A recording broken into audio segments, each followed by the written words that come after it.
On ne devrait pas dire le cerveau humain, on devrait dire les cerveaux humains. Dans cette vidéo, je vais vous expliquer les différentes dimensions du cerveau humain, de la partie physique à la partie spirituelle, et on va voir ensemble pourquoi il est dit scientifiquement que le cerveau humain est le créateur de notre réalité. Dans la partie physique du cerveau humain, il y a les 3 dimensions. Le cerveau reptilien, qui est la partie primitive du cerveau humain, c'est la partie instinctive, c'est elle qui gère nos réflexes et nos habitudes. On respire avec le reptilien.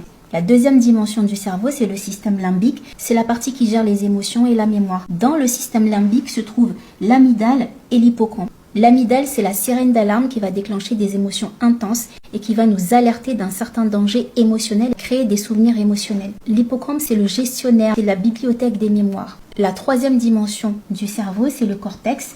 Et c'est le PDG du cerveau, c'est là que se prennent nos décisions, c'est la partie rationnelle, c'est elle qui gère le langage et la créativité. Et si le cœur est une centrale énergétique, le cerveau est une centrale électrique. Le cerveau fonctionne avec des ondes. La première onde, c'est l'onde bêta. C'est l'onde de l'activation intense. L'onde bêta est reliée au système cortex et il est également relié au système limbique. L'onde alpha, c'est l'état dans lequel nous sommes quand nous sommes en relaxation et en rêverie. C'est l'état dans lequel vous êtes quand vous conduisez et que vous avez le regard dans le vague. L'onde alpha fonctionne aussi avec le cortex et avec le système limbique. L'onde θ, c'est l'onde de la méditation, c'est l'onde de l'hypnose.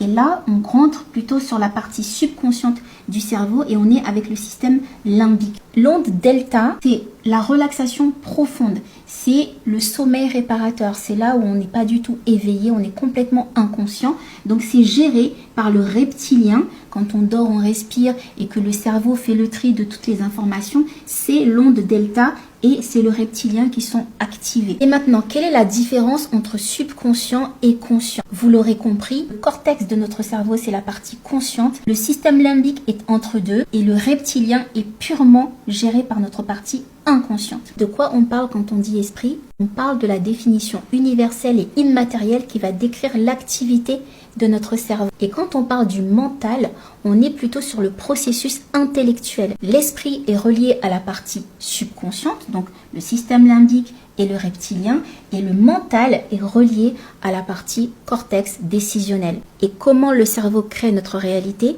Prenons ce morceau de sucre. C'est le cerveau qui décide que ce sucre est sucré.